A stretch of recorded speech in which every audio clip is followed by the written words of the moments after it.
Nathan, so I guess it's my pick this week, huh? Yep, it's all you, buddy. Well, I got a good one for you. What's that? We're gonna do Showgirls. Oh, hey, all right, Showgirls. It's a classically terrible movie, so it'd be great, perfect for our show. Yeah, who's yeah. in it? I forget who's in it. Elizabeth Berkley. Elizabeth Berkley, Brendan. You know how I feel about Elizabeth Berkley. Nathan, are you all right? Or I am furious. Okay. I am so furious. I'm hitting my hands on stuff because that's what you do when you're furious about things. Nathan, those French fries are expensive. Okay, just gonna be directed by Paul Verhoeven. Oh, I hated RoboCop. I love Paul Verhoeven. Man, RoboCop, awesome. I love RoboCop. Oh, yeah. Yeah. I'm so happy now. Smiling, because that's what you do when you're happy. Also, Kyle MacLachlan's in it. Oh, Kyle MacLachlan. Oh no, what's wrong? Every time I think of him, I get so... Because it makes me think of Twin Peaks. And Laura Palmer. And she was taken at such a young age. It's the same, Gina Gershon's in it. Oh, Gina Gershon. Oh dear. Her eyes are soulless. She terrifies me. It was released in 1995? Oh man, 1995 was such a great year. I was like really getting into punk rock at that time. So many happy songs to listen to. Man, I'm smiling again because that's what you do when you're happy. You smile. Nathan, you want to throw to our theme song? Brendan, you know how I feel about theme songs! Oh my god, just roll it! You know when I pick a movie, that's when I'm under pressure now. The question always comes back to me, what were they thinking now? Whoa, what were they thinking?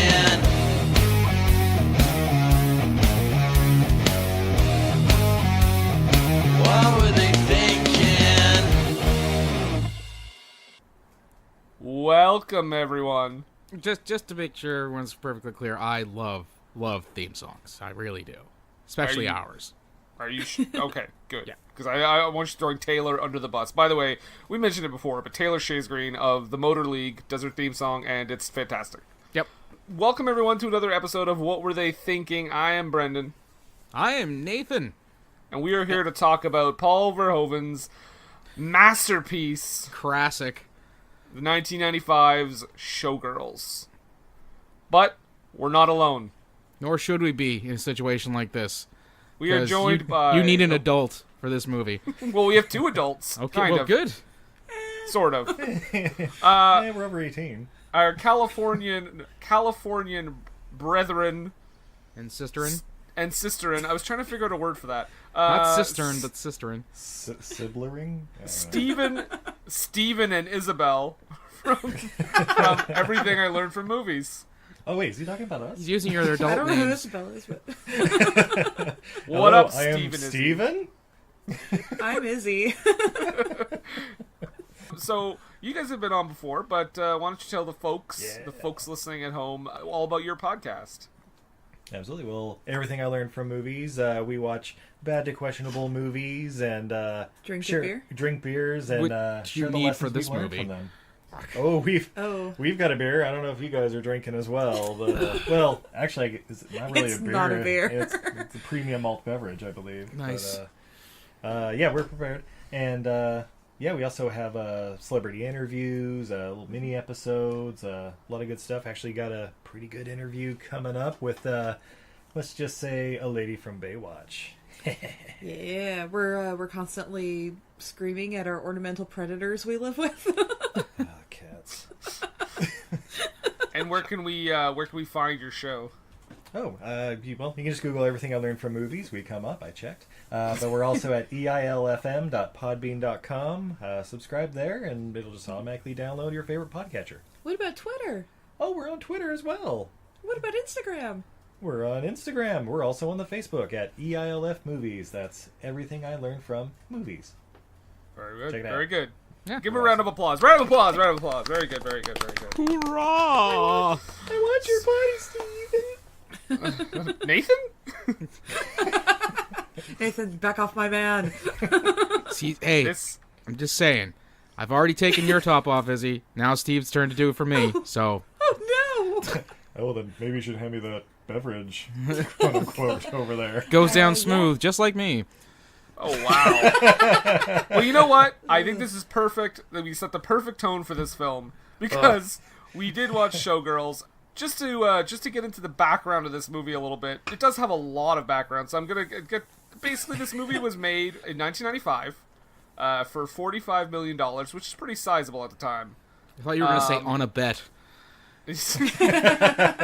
Significant controversy and hype surrounding this movie because it's one of the very few theatrically released, widely theatrically released movies rated NC-17.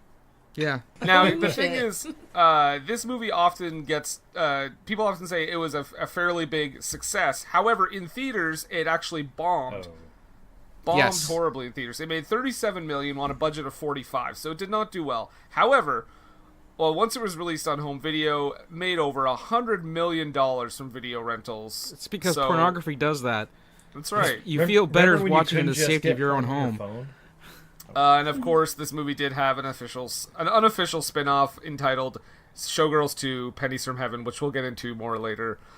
And a musical, don't forget, there was a musical. I did forget, so thank you. No problem. Also, the talent behind this movie. I mean, we have Paul Verhoeven, who, like said in the opening, he did RoboCop before this. He did Basic Instinct, Total Recall, and then Showgirls. Classics. They can't all be home runs. He also brings back his screenwriter from Basic Instinct, Joe Esterhaz. So I mean, this was pretty much, without any joking, all joking aside, this was expected to be a major thing, even like a critical darling at the time. People thought this was going to be What? a big deal. It's true. I'm looking into the background of the movie. At the time, everybody was on board with this being a potential critical darling until it was released. Here's my take on this, okay? After watching this movie, I can understand how they thought that this was going to break some sort of artsy ground, okay? Because when you take out the terrible acting choices that were made by several people in this movie, the content and the story itself does its best to shine a light on the disgusting underbelly of Las Vegas Showgirls performances. So I get it. There are a lot of terrible people on it, and they're just kind of shedding a light on how terrible people are, and they never stop being terrible. They just keep making terrible choices all the time. I get it. But the movie itself, the acting is awful. The delivery of the dialogue is awful. The staging, the cutting is awful. Well, what say we jump into this thing Let's. head first? Because right off the bat, I would argue the movie starts as you would expect. Just the way the movie opens, the way the first shot starts, it almost looks like this is like a Oscar bait type movie. Mm-hmm. I'm not even kidding. Like the way we quickly meet Liz Berkley hitchhiking. Elvis Presley is alive at the beginning of this movie. He immediately makes an appearance because he is the man that picks up hitchhiker Nomi. Actually, Nomi is Liz Berkley, by the way. I have a note on him, and I think I Rapist? called him. Well, there's that, but I was like, it's Syphilis Elvis. Because he is the embodiment of syphilis and Elvis. Yeah, and immediately, right away, we get a real sense of how every character in this movie is going to be a flaming pile of hot garbage. Because one of the first things he says is, "Are you a hooker?" Immediately, and then one of the first things she does is pull a knife on him. You never heard of a lounge lizard? Or a lot lizard, rather? If they're a hooker, they have to tell you they are. Otherwise, it's called entrapment. Steve has done his personal research. Oh, believe you Okay, me. so a couple of questions right off the bat. One, hitchhiking in what is essentially rural Nevada, because, I mean, you know, it's not a major city. Excellent choice. Nothing ever went wrong in doing that. Two, she doesn't have enough money for a bus ticket, but she's going to move to Las Vegas. But here's the thing, she doesn't have enough money for a bus ticket, but I'm assuming her suitcase is full of money. Because the way in which she freaks out later, you would think that there was tons of money in that suitcase. Oh, I've got a theory on that. Well, Is it a body? or drugs. Oh, well, It's so a bag full of heads. so they'll hint out later that she had some crack problems back home. I think the suitcase is just full of her stash. Yep, that's a distinct possibility. Suitcase You guys- crack? You guys have seen True Romance, right? It's a lot Yeah. like that. I thought you were going to Dressler's say bag. it was basically the briefcase from Pulp Fiction. Much like a human soul. much like Pulp Fiction, guys, we never see what's in Nomi's suitcase.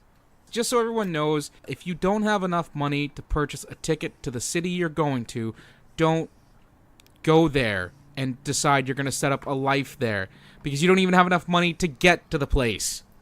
Stop holding back my dreams, Dad. You're not my I real say dad, you should Stan. take business. Don't bother with that drama stuff. It's not going to get you anywheres. So Nomi gets in not Elvis's car, and he is going to take her to Vegas. There's some fantastic dialogue between the two of them. She pulls a switchblade on him. She pulls a switchblade on him. He almost runs them off the road in front of a truck. Could have ended the movie right there. Thanks a lot, fake Elvis. Actually, I'm pretty sure that's why Showgirls 2, The Cut, is like an hour less. That actually happened. No. So Feel free to cut that out. So Nomi doesn't trust him enough that she's pulling a switchblade, which obviously you've never met this guy. Great. However, he says, okay, listen, we're going to go to Vegas. I got my uncle. I'll get you a job. Just leave your suitcase right in my car and everything will be just fine. And then the real story is actually happening behind them that we never get a bit of. Apparently, there is a huge strawberry shortcake for $1.50. Right? I want to know about that strawberry shortcake. And nothing about what happens in this movie. Wait, have you gentlemen never been to Las Vegas, Nevada? No. Oh my god. Oh no! Oh, gotta yes, do a- actually, yes. Yeah. No, we we gotta do a haven't. road trip. Yeah, okay, we'll meet you Sure, there. Steve, you pay for the gas. Of course I'm gonna pay for my gas. Yeah. No, how about we'll pay for your gas, you pay You for pay for our ours. gas. That's fair. Let's see, how much is a bus from To be fair, they're Canadians. They probably have a hybrid. We've got the Jeep. Like this Yeah, might this might actually actually like work break out. even. Brendan doesn't even how have much a gas car. does your moose require? So they get to Vegas. Nomi immediately fake Elvis, not Elvis, gives her $10 to gamble as if she's like, a child, and she immediately wins like the jackpot, Well, and not then a loses jackpot, but enough to keep playing. enough to keep playing, and then loses everything immediately. Hashtag Vegas. Yep. So she's like, okay, well, not Elvis hasn't been around in a while. Goes She doesn't outside. notice because she's been playing slots the whole time. Right. She goes back outside after being accused of being a prostitute. Not the first time that's going to happen in this movie. And not Elvis is gone, taking all her money, and we have one of the best freak-out scenes of all time. All time. Patty watched this with me because that's, you're supposed to watch pornography with your wife.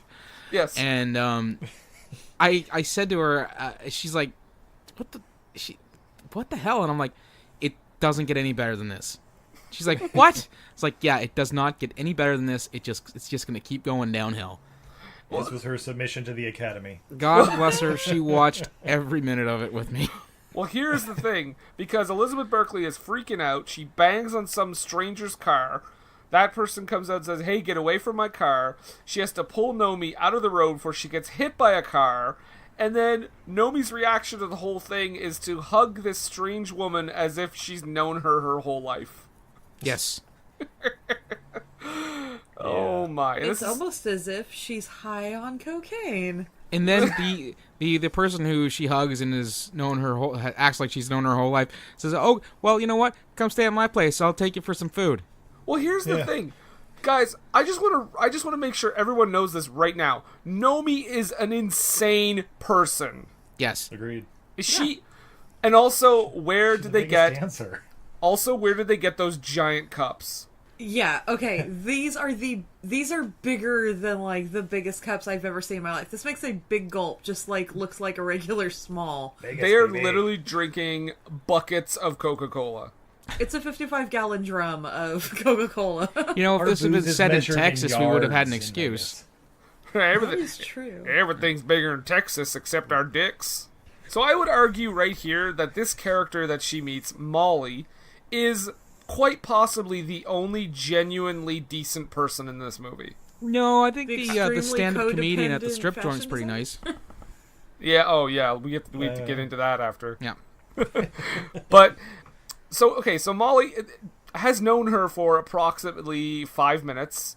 And yeah, again, like you said, yeah, come live with me. And Nomi, the fucking psychopath, is like, are you hitting on me? I don't think she's a psychopath. I think she just has a borderline personality disorder coupled with some bipolarism. But like, are you hitting on me? What are you talking about? Honestly, I have a theory here about Molly. So I think Okay. That's Molly, how she got her name because she does a lot of ecstasy. yes. Exactly. Yes, and there's a character later called Ecstasy that does a lot of Molly. No, my theory is that Molly, I think, was originally written as a gay male character, based on their interactions later with like, oh, you ate all the chips. Ah, you ate all the chips. What? And then they just forgot to change. They rewrote it. They rewrote it entirely, but then forgot to change the part where Nomi asks if she's hitting on her. Yeah, the celebrity scene later would have been really weird with the gay roommate. Well, I actually I don't feel that that's given what we find out about Nomi later. I don't think it's unheard of that she may have been hit on by women because she apparently has some sort of sexual fluidity going on. But and also, we find out later, spoiler alert, that she chose the name Nomi because it's not her real name. And like, Nomi? Because you're gonna know me. No, Jesus Don't get to Christ. Nomi. Do you think the movie? I'm not even giving the movie that much credit. The guy who wrote it also wrote Basic Instinct. So I mean, Yeah, he's I'm not capable giving of writing good stuff. I just feel that the execution of said stuff was not the best in this situation. Even if you look at really Basic still don't know what you Instinct, guys are talking about. This movie's great. Ooh. even if you look at Basic Instinct, it's not like he ever wrote like amazing female dialogue. Are you saying that at this time period in American cinema there aren't a lot of strong female roles? I might be going down a dark road, but yes, I'm saying that. Wait. You're telling me that the writer of Flashdance and and Sliver And Basic Nowhere Instinct. to Run and Jade doesn't know how to write female characters. You're right, I'm I did crazy. say Nowhere to Run. I'm crazy. You're right, sorry. I don't know what I'm talking about. Salad. Elizabeth Berkley does some angry eating in that scene, don't you think? She wastes a lot of fries. By Well, the way, because- I feel like this whole movie is the most food Elizabeth Berkley's like consumed in her entire life. Yeah, there was no brown rice and vegetables on this set. No, she's constantly eating hamburgers. So the thing too is when she she gets very upset whenever anybody asks her about her past. Of course, we'll learn why later. But yeah, she's just like where are you from? She's like, around, okay? Ah! Places back east. Smash cut 6 months later, Yeah, just out of nowhere, like an RKO, bam. done. And this is the thing I was talking about. That we get this like playful banter between Nomi and Molly, like as if the writer doesn't know how women talk to each other. Well, you He's just like, you ate gave all us the reasons chips?" why he doesn't. How we know he doesn't know that because he wrote Basic Instinct. He wrote Sliver. He wrote Jade. Oh, I know, but like to write a movie with mostly female characters coming from that world is shocking. Because we get all the like, oh, where are the chips? You ate all the chips. You did eat all the chips. That's totally how like sleepovers go, except for we're doing it in our underwear and having like pillow fights, right? Yeah, well, topless pillow fights, right? And then they, Well, of course, bras are restricting. Yeah, collapse exactly. in a heap of making out and laughing. So Yeah, Of yeah, yeah. course. I mean, come on. And then the guy walks in, he says, "Am I interrupting something?" And then it just goes from there. Then the bass you line have to hits do a in and the girl heavy flute. sleepover. I'm here about the plumbing. And I have a pizza. I'm here to check on the cable. Okay, the plumber delivery guy is here. The plumber delivery cable guy is here. Yeah, enjoy this combo while I fix your sink. Look, I'm gonna lay some pipe, give you some sausage, and hook you up. I don't remember ordering this pizza with sausage. So Showgirls. This is what it does to you as a human being. So Showgirls. So Molly is. We find out Molly is the costume designer for this Showgirls. Yeah, she works hotel, at I guess. the Sierra. It's like a big casino, is what Yeah, we're yeah. led to believe, right? It's big enough that it's going to support like a huge show with multiple numbers. Mm-hmm. They don't pay her well enough to not live in a trailer park. Right. Well, I and have- also keep in mind, what are the odds that the first person Nomi finds is exactly who she needs to know to get in on this dancing thing? Right? Screenwriting and odds. invites her to live in the trailer with her. Yeah. Oh my god, guys, I just cracked this movie wide open. This whole thing, Nomi, is in like a version of The Truman Show. All of Vegas is like in on it. Just watching her implode. Yeah, so she's like, okay, come to the show. You can show everybody your nails. They'll love them. We go to this erotic dance performance. And did anyone notice? So Nomi is watching the show from the balcony, I thought, but then later when they cut again, she's like almost up to the stage, like in front of everyone. Yep. That did not go unnoticed. Okay, thanks. I want to actually discuss a bit about the backstage stuff. Before the show went on, the girls they're all exchanging their pleasantries, and you can't see it, but I'm throwing up some major air quotes here because they are the nastiest people towards each other. At one point, I think the word snatch is uttered more times than in the actual movie Snatch. Like Dex. Okay, I have to ask you guys something. We all like titties here, right, Izzy?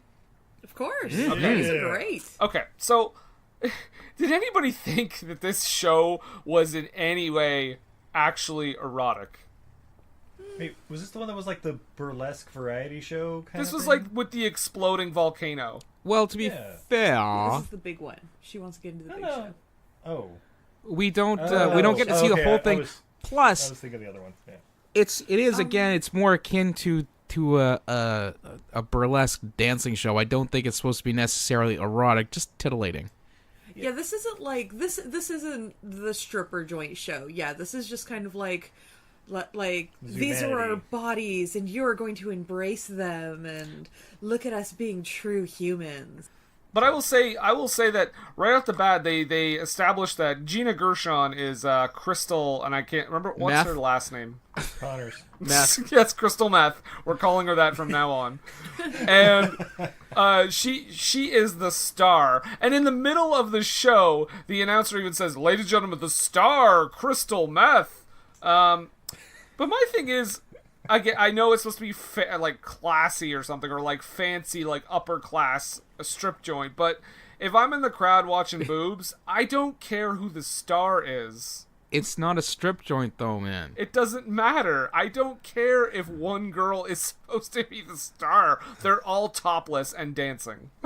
It's like going to see Hamilton. You want to see it with the original cast. Right. Hey, they could have got Janet Jackson. They could have got Paula Abdul, but they got Crystal Meth. Okay, I'm also going to say this right now. There is no way this thing is getting the media coverage that it gets. You're absolutely right. What? This thing is Well- being covered by, like, CNN for a whole day. You say there's no way Janet Jackson and Paul Abdul would ever consider this Vegas show. No! Latoya Jackson, maybe. Currently in residency in Las Vegas, we have Ricky Martin, Elton John, the Foo Yeah, Fighters. are they Boyz II dancing Men. naked? Are they dancing naked on stage? Boys to Men, Elton John probably is. I was Yeah, actually also- Latoya probably would. Latoya Jackson. Maybe Latoya, but then they said with Janet Jackson and Paula Abdul in 1995, no. There I is don't no know. Paula Abdul was on a bit of a fucking career slide at that way. time, and I absolutely Jennifer would. Lopez, currently in residency, sold out. I would have paid No tons of money to see Paula Abdul's boobs in '95 fucking way. Dude, J-Lo in 95. Right? before you found out she was a garbage person. So, Showgirls. Showgirl! Tits So by Mo- the barrel full. Tits by the barrel. So, Molly introduces Nomi to Crystal, Gina Gershon. And, Is it just me or did Gina Gershon look like she had a piano in her mouth? Oh, Gina Gershon, I don't think she looked good in this movie at all. Unsettling. Unsettling, yeah. More teeth than any humanly possible, I would say. To quote Dana Gould in his commentary, she has the lips of an affectionate chimp. Did somebody say chimp? Oh no! Get out of here! More later. Oh god. Before that, she has a fit at Gina Gershon, telling her she doesn't know shit, and just again flip like bipolar, goes from one mood to another, storms out, forgetting entirely that her friend works there and could possibly cost her job by the way she's behaving. I Yeah, don't know that bitch. she's basically like, this is Crystal. I'm Molly. I'm the costume designer. I'm very low on the totem pole. This is my friend Nomi. Wah! Yeah, and her sorry is just like, again, just another 180 with the emotions. She is fucking awful in this movie. Unless they told her the character you're playing is bipolar, but we're not going to tell any of the audience. I think Elizabeth Berkley is straight up swinging for the fences in this movie. I think she thought this was like an Oscar bait performance. This is 100% for sure. Saved by the Bell acting. I'm so excited. Saved, saved by the tits. So yeah, Nomi freaks out because Gina Gershon, Crystal Meth, Gina Gershon, says you dance at the strip club. That ain't called dancing. Which, fair point. they have a different profession. And Nomi basically says, you don't know shit, and freaks out. At this point in the movie, my phone suggested I watch The Fifth Element. What? Well, I was watching the movie, right, and my phone went off, and I just checked my notifications, and it was a notification from Netflix saying, hey, up next for you should check this movie out because of all the stuff you've watched before. You might like it. I'm like, you know what? I really would like to watch that movie, but unfortunately I got to watch this movie. Sorry, Netflix. So this is the first time we see Nomi dancing because they go to the club. She looks like a chicken having a seizure. Fuck. She's Jesse Spano with attitude and a streak of exhibitionism. Oh my god. And crack cocaine. Yes. This movie had a $45 million budget. Do they not have dance lessons in the budget? They blew it on the makeup budget. Come on. She is covered under 10 pounds of makeup this whole movie. Oh, she's under like just 10 pounds of eyelashes. She has more makeup on than Danny DeVito in Batman Returns. I'll argue this though, with the people that we meet at the skeezy strip joint that she works at are the realest people in the movie. Fact. Oh, yes. I will contend with one of those though. Okay. I don't think at this sleazy strip joint they have a stand-up comedian. It's Vegas. Oh, No, I 100%. Yeah, no, they totally do. They call it burlesque. Yeah. When they throw in a comedian or whatever. And then they she follow is the stripping. only legitimately good thing about this movie. Are She's you? the best part. What are you talking She is about? the best part of this movie. Big Mama? Yeah, she's hilarious. She's funny. She's outlandish. She's great. I wanted more Big Mama. Yeah, I want a movie about her. I want her story. Agree Yes. to Showgirls 3, strongly. Big Mama's house. Agree to strongly disagree on that one. We will have to because it is a fact. She is the best part of this movie. Her only competition is Robert Davi. Well, okay. I'm not sure I want to see that movie. Is it hard to watch Dharma and Greg after this? He's Dharma's dad. No, well, because he was already creepy Robert Davi, so I Okay. just I was just like, oh yeah, no, that guy is a perv turned hippie. Well, before we meet the strip her coworkers though, at this nightclub we meet James, who is one of the worst love interests of all time. And The stalker? yeah, oh my god, yes. So he basically says, he's watching her dance, and like any natural conversation, he looks to another gentleman in the club and says, "She can't dance. I'll go show her how to dance." And he's supposed to be working as a bouncer. Right. Right? Yeah. He says something about how she's not really dancing, she's just getting his dick excited, so she knees him in the nuts because she's a As she fucking should. psychopath. Well, Also, I'm gonna say, if I'm a girl just dancing at a club trying to work some stuff off, and a guy said, "You're not dancing, you're just getting my dick excited," I'd probably knee him in the nuts and walk away. But sweetie, he also said, "You have the what was it? You The have lips the of an most affectionate chip. no. The most true talent dancing I've ever seen." Blah blah blah. Because guys will say literally anything to get that sweet Annabeth Gish. To secure it, as they say. Yeah. Secure it. Hashtag secured. But Yeah, no, I'm still thinking knee to the groin. okay, so knee to the groin, which hardly anybody notices because he falls back into another guy, a big brawl breaks out, and then she goes to jail Yeah, Because she she started it all. for kneeing a guy in the groin. Are you all ribbing me right now? This is insane. Well, and to be Well, it's fair, assault. once I the mean, bouncer really. tried to hold her back and throw her out of the club, she went bipolar, freaked the fuck out, and then the bouncer was like, "I bet you're going to jail." Oop. Yeah, Okay. no, that's it. I think he was just gonna throw her out, and then she lost her shit. I've And seen it's people like, oh, you lose their, assaulted a bouncer, now you're going to jail. I've seen people lose their shit when they're kicked out of a club, and then they're just sent in a cab home. There's no arrest made. Yes, you're from Canada, though. We're nice people. Also, they found the pound of cocaine in her dress, so jail time. Are you guys fucking with me? She would not go to jail. Oh, calm down, You would've- Brandon. Calm Brendan, down. you would've- Calm down. I We'll get gotta you a say, moose bud, home. Depending on the fracas you caused, you would at least get some time in the drunk tank like she did. Yeah. But that Sleep was it a off. whole... Okay. We'll just move past this. So Hashtag James, America. her stalker James bails her out. The alternative is to send her back to her trailer. Bails her out, which apparently she's gonna later have a court date, which I would have wanted to see that. And she gets out of the jail. I want to know, where did she get that sucker ring from? Because she did not have it on when she walked out. No, she didn't. And Let your yeah, imagination wander on that one. oh boy. It would have melted, babe. It was keistered. So he basically tells her, like, you're a pain in my dick and a pain in my ass. Life sucks, shit happens. You're a great dancer. You should dance. I'll teach you how to dance. I'm writing a dance number. And she's like, no, fuck that. I'm leaving. As one All right, should. so That's what should. as the female in the group, I gotta poll the guys here. Ooh, How sounds like many fun.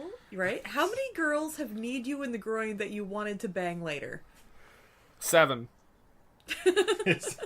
All right. Wait, so what are you asking? How many have hit me in the groin? Or Yeah. Like, that's basically the question. so is this thing, like, if a girl knees you in the groin, does that mean that you need to fuck her later? I don't need to, but Isn't Does it? it, like, up the ante? Is there a contract involved?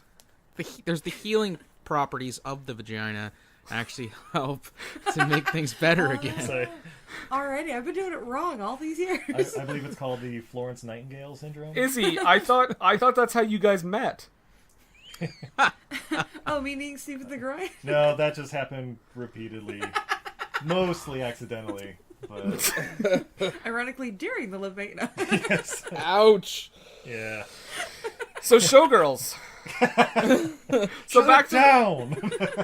the so we finally go to the strip club where Nomi works, and the stand-up comedy, whatever. I'll get off that. I still don't And think it's legit. Burnt but whatever. Elvis. Yeah. What? Burnt Elvis. Burnt Elvis. Well, we Robert had- Davi. Robert We had, Davi is the guy who runs it. Yeah, he is. And so see some of the stand-up comedy. Now this is our first clip, I guess, because this is like one of the first examples where it's like, obviously this is written by Joe Esterhaz, but even if I didn't know who wrote this, I think you would know it was written by a man just from scenes like this. Okay. And you? Where the fuck were you last night? I was having my period, Al. You don't want me to get blood all over the place. Do you? Getting real tired of your shit, kid. If you want to last longer than a week, you give me a blowjob. First I get you used to the money, then I make you swallow. So some of the backstage interaction at the strip club. At least he's honest and straightforward about it. Yeah. He's just a businessman trying to get by in Las Vegas. I mean, should come say... on. We all hate working for that boss that you don't know their expectations of you. At least he lays them all out. Sweetie, let's pretend you're having a conversation that you want no part of with a gentleman. How do you get out of that conversation? How do you feel about cats? Like, not a lot of cats, but like more than a couple of cats. Oh, I'm sorry. I'm on my period. I need to go now. Oh, all right. Well, carry on. The I'm on my period part, fine, but just the part where she says, "What do you want me to do? Bleed everywhere?" See, at a young age, Want me to I chum was the waters? I had several times that was used on me to the point where I started to realize, I think they're just saying this. So you know what? Next time it comes up, okay, everybody, all chicks bleed. bluff. I mean, that's just how it is. You want to keep talking? Hey. Let's keep talking. Somebody's gonna call her bluff later in this film, so. And he has a backup plan. That's right. Well, we'll get to that. So Nomi comes out on stage and she's dancing, and old Crystal Meth shows up with Twin Peaks. Dale Cooper. Yeah. Old Kyle Her MacLachlan. bitch. I would argue Kyle MacLachlan is fine in this movie. He's I was alright. great in this movie. I think actually I have a thing from Kyle MacLachlan later that he talks about the movie a little bit. So Oh yes, I've read it as well. so Is it as passionately as he talked about the Twin Peaks movie? in a different way, sure. So Kyle MacLachlan and Crystal Meth are watching Nomi dance. She makes like a little kissy face at her, and that just sets Nomi off again. She is Yeah. pissed. She throws her disgusting towel in Robert Davi's face. Sorry, burnt Elvis's face. And I think this is where she also grinds on Dale Cooper for money. she's gotta show $500, him a how she can move. $500 lap dance. I'd Yeah. give Kyle MacLachlan a lap dance for $500 Me too. today. She has to be persuaded to do it. Yeah, well, that's because she makes terrible life choices. Absolutely. She has to be persuaded to do it because she doesn't want Crystal Meth to think that she is a whore. This is also the point in the movie where Liz Berkley licks the pole. Yep. Ugh. And apparently she improv'd that. Okay. She was not directed to do that, but she did it. That is what an actor does, Nathan. They work with the scene. I've been doing it all wrong then. And they bring it to the forefront. You gotta use your surroundings and blend it into your performance. Unrelated, she was sick for the next 3 days with dysentery, but, Not to mention she got gonorrhea and syphilis of the tongue. I was gonna say, unrelated, she's now dead. So after she gives Dale Cooper this crazy dance that makes him come, so James finds her again. Well, actually, he finds her at the strip club, and then he somehow, in the days before the internet, finds out where she lives. Stalker. Yeah, tells her she should He stop. bailed her out. yeah. Right, but he didn't go home with her though. No, but if he bailed her out, then wouldn't they have to give him at least some way to contact her if he's the one bailing her out? I don't think they would have told him her address. Oh, I don't know how that works. I've never had to bail anybody out. I've had Well, to I'm do it guessing he's a dancer. 3 Her times. roommate makes dance costumes. Maybe he knows the roommate, Molly? It's possible. She has no idea who he is. No, but There are only 12 people in the city of Las Vegas permanently. Oh, that's right. Yeah, biggest That- city on earth. Wait, that's Reno. That That's is Reno. the worst What lie if this you've movie took ever place told. in Reno? So much more Pretty meth. sure Showgirls 2 does. That's why it's the cut. So James finds her. I want Showgirls 2 to take place in Branson, Missouri. Yes. You mean Branson, Missouri? Oh, that's down the way. I want it to cross over with the movie Fargo. Yes. Oh, there's your tits, don't you know? Oh yeah, for sure. Yeah, don't you know? Eh? Oh, You she can just wanna really see shake Nomi it there. Get thrown in a wood chipper. Kind of. First I get you used to the money, then I make you swallow. Oh, Steve Buscemi could be Robert Davi's character. Oh shit. That's more So- like Peter Stormare. So Showgirls. So this is actually the first time we get full frontal in the movie too, right? Finally. in the lap dance scene. Yeah, yeah. Oh yeah, you see full T and vag. Oh yeah. Yeah. Go TV. Or TV. Yeah, you know. TB, tuberculosis. No, TV. Oh, okay. Tuberculosis. Sorry. Very sure. It's in venereal. I mean, You mean VD? I mean, what are we talking about? That's TVD. STD? I'm lost. LGBT? Everyone got AIDS. and shit. LGBT. There is that too. OPP. You know me. ODB. So Showgirls. Where yelling equals acting. Yes, because James is finds her at his house, at her house. Sorry, not his house. That would be weird. And he says, What's it feel like being stalked, motherfucker? he immediately is like, "You have natural dance talent," and I have to which I have to answer, "You don't have eyes." Right. He basically says, "Listen, you're just dry fucking guys. That's not the same as dancing. Everybody got AIDS and shit. Are we supposed to like care for him?" I hope not. I think the movie thinks he's I like a don't think- viable romantic interest for a while. I think the only person that we're actually supposed to feel any actual caring towards is Molly. Absolutely. Everybody Yeah. else in the movie is awful. So Nomi uses her $500 in the lap dance to get a brand new dress.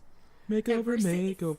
Versace. Actually, Oh, her 300 because Burnt Elvis took his cut. Yeah. Right. And his blowjob. Wait, so are we saying that that's the only lap dance she gave that whole night? Oh no, that's why it's a shopping spree.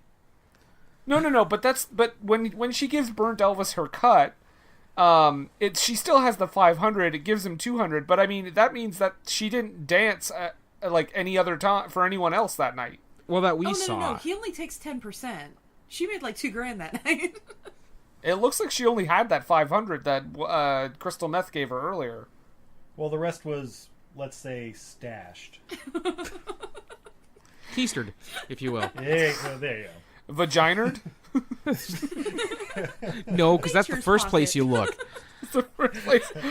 That is the first place I do suspect.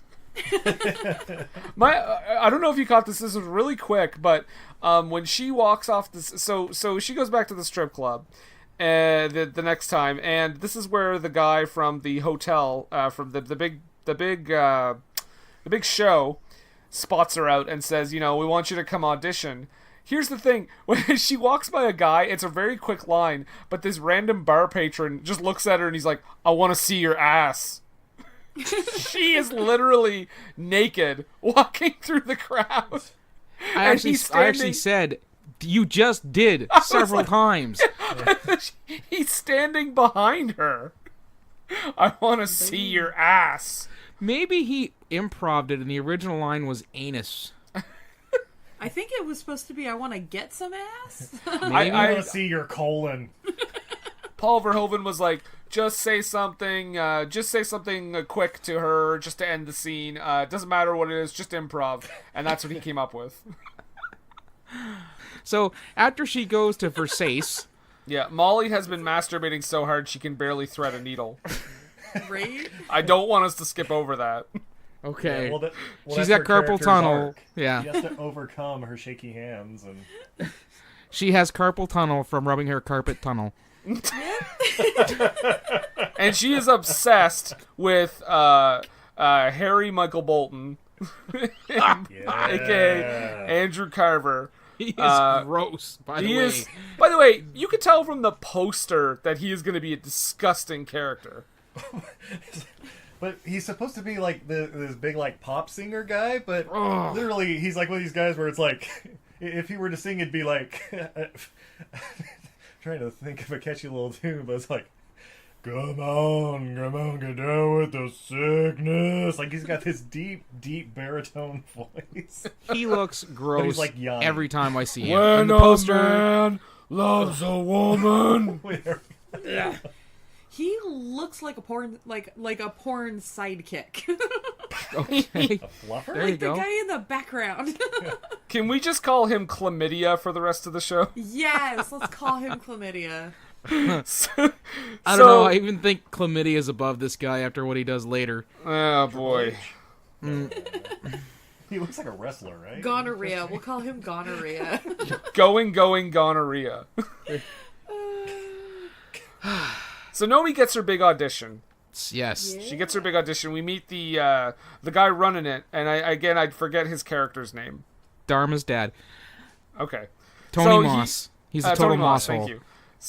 So he tells everyone, listen, I'm a dick. The best part is he shows up and he says that Nomi looks like Pollyanna, which we later learn the reason she freaks out is because her real name is Polly. But but she's like, how did he know? Like, she doesn't know what Pollyanna is.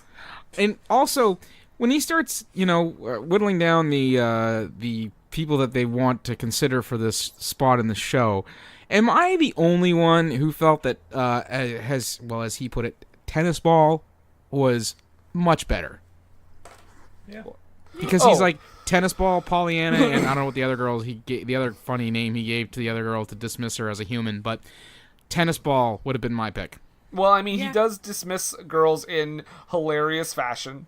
You have giant melons, get off my stage. Hilarious, you mean misogynist, yes. Yeah, misogynarious.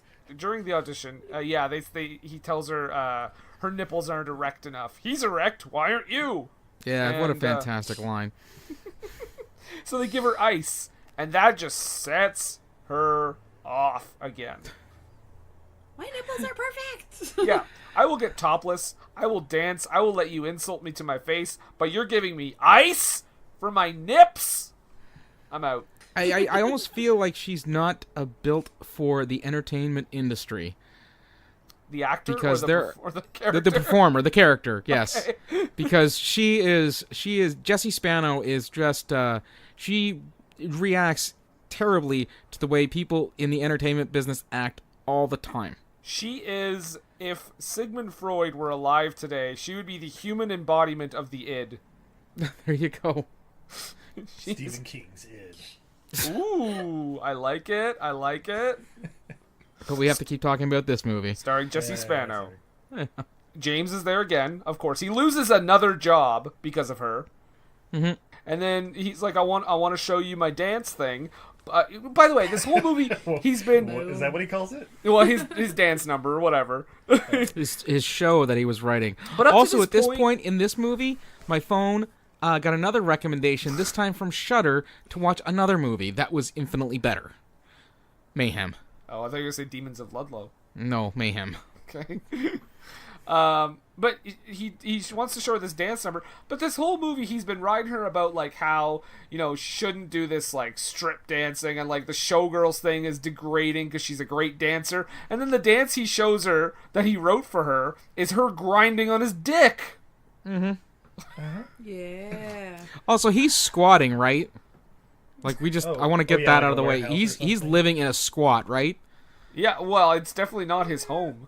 That is a palatial estate, He though. may be renting a storage unit and converting it into an apartment. Can I tell you my favorite part of the scene? It's not even when they're, like, basically fucking. It's right before they go to... Right before they go to his palatial estate, as we said, it's when he says, I'm gonna get you the finest meal. Smash cut to Nomi eating a sloppy hamburger while they're driving down a sketchy alleyway. And then Brendan, let's talk about deluxe French fries. And then she puts her tongue in his mouth after that. That's really a gross scene. I'm not gonna lie. Here, let me try this whole scene here reminded me of that scene in Dirty Dancing but with gonorrhea splashed all over it. This movie gave me an STD. But she like that kiss Gave me a PTSD. a part-time sexually transmitted disease. Post-traumatic sexually transmitted disease. Okay, so Izzy, you're on board. This kiss is disgusting. Oh, this is horrifying. Yeah, this is awful. I'm sorry. Chewed food in somebody else's mouth, not appetizing. So she tells him, "Hey, don't touch me. I'm on my period." He's like, "Yeah, right." She goes, "Go ahead." He touches her, check. and yep, he's got blood on his hands. And so does You Paul keep it out Verhoeven there, for so this don't movie. fall your blood. Yeah, but then he says, "Hey, listen, I got towels. Yeah, exactly. Yeah. That's how you deal with that. Lay down a tarp. Yeah. Lay down." Make it like a kill room, just plastic wall to wall. Was he like fucking Dexter, like laying out his next kill? Do you like Huey Lewis? Excellent reference. Oh, American Pie.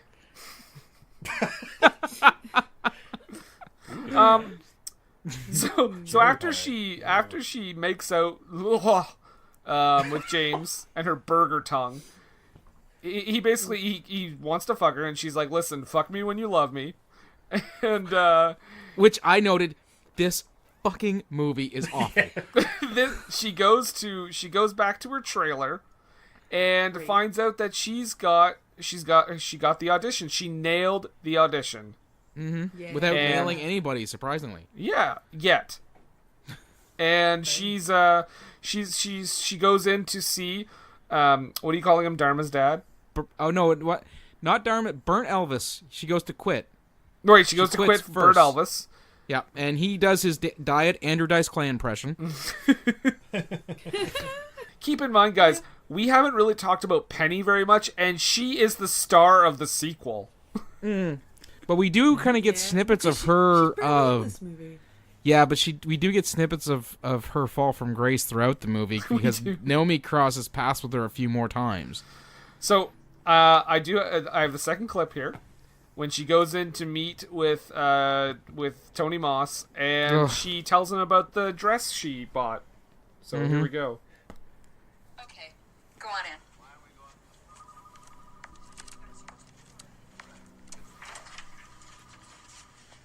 One day she looks like Pollyanna. The next day she looks like, I don't know, Lolita maybe. Nice dress. Thanks. I bought it at Versace.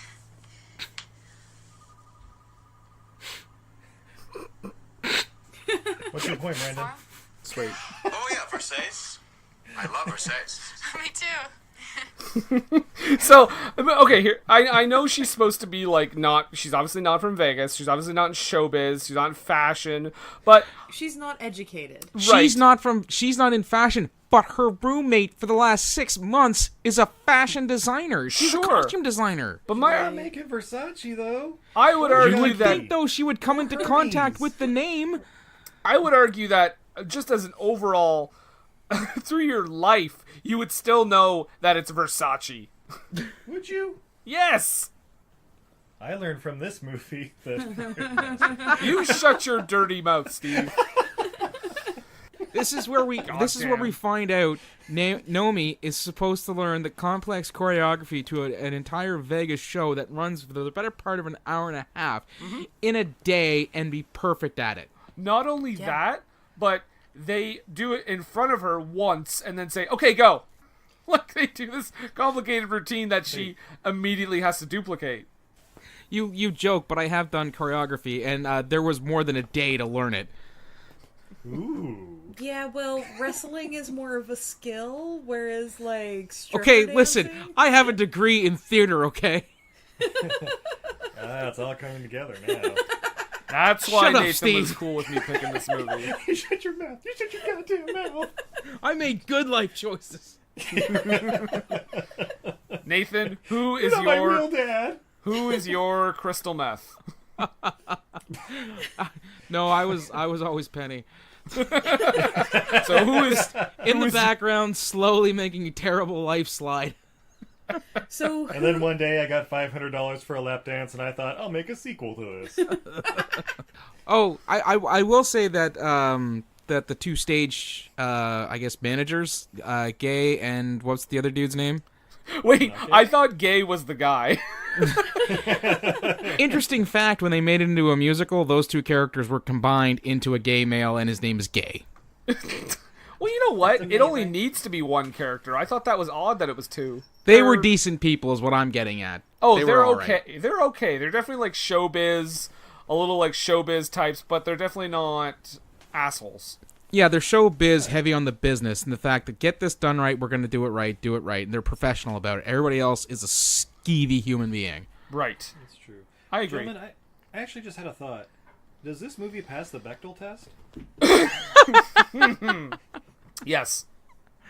Okay. Oh, that's right, because they talk about burgers and fries and stuff like that. Okay. Yeah. Is that all it takes? We discussed this when we talked about... What movie did we talk about?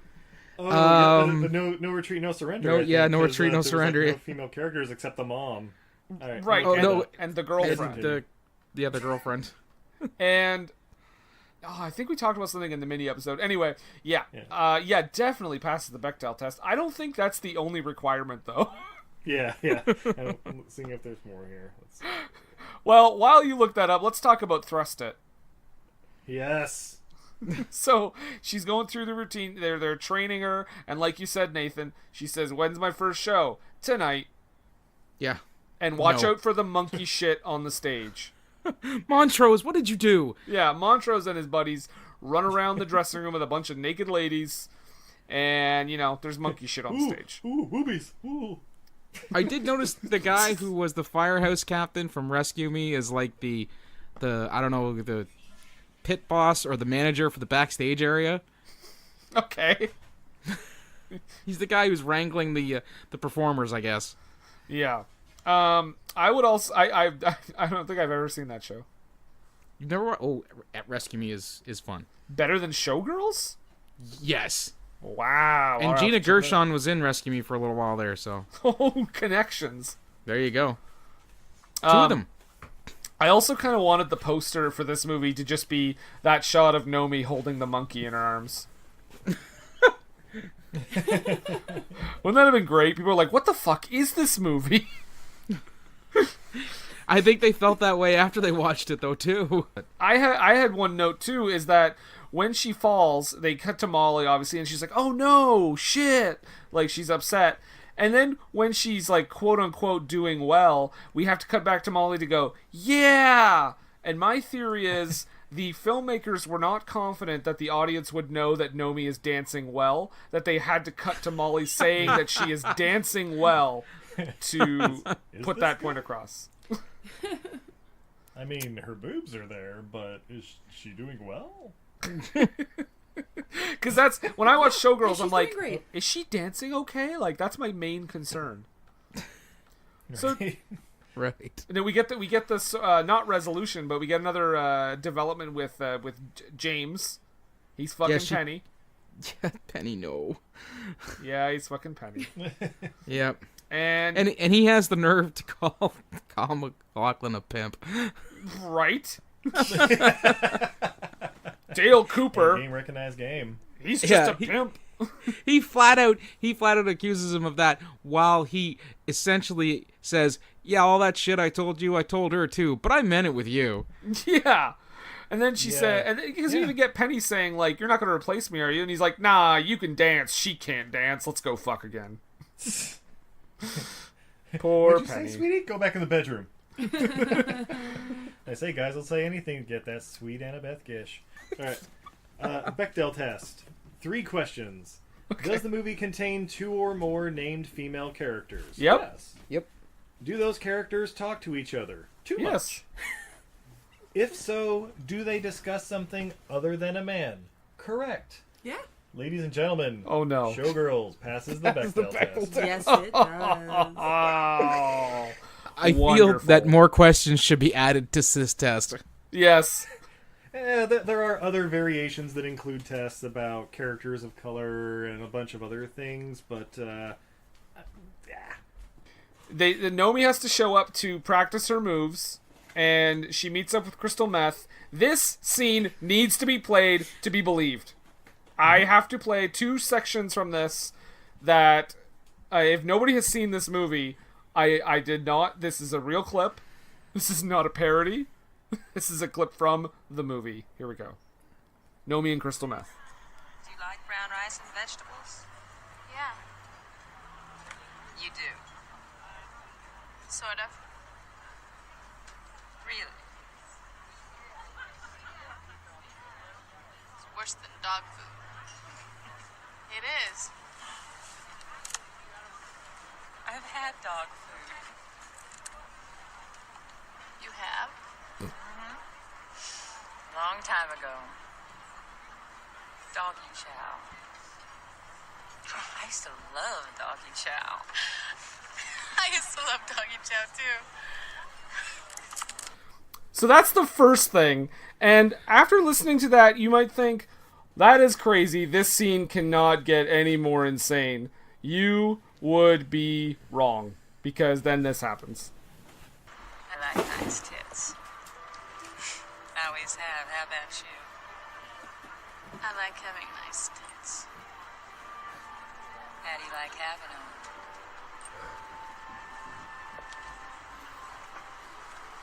What do you mean? You know what I mean.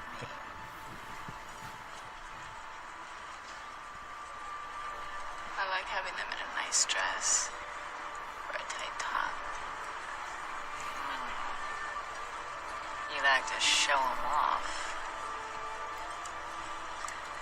I didn't like showing off the cheetah. My PTSD just kicked in. Just had a flashback. So we go from reminiscing about when they both used to eat dog food to the most male-written female dialogue I have ever heard in my life. By the way, kudos to Doggy Chow for getting their marketing department in on this. Go Purina. I like how my tits feel in a dress. Yeah, see, that whole thing about them at one point in their life having to eat dog chow to survive, that makes up for a compelling, feel-giving movie. Just talking about it, though, doesn't. You know and what? then you follow it up with the worst homoerotic, lesbian overtone conversation, which is so stilted and terribly delivered. Nathan, Elizabeth Berkley refused to do the flashback scene, which showed her eating actual dog food. And so they're like, all right, well, we got to fill it with something. We can't just end the scene. Can All I right, talking about nice tits Joe, in what a do you dress.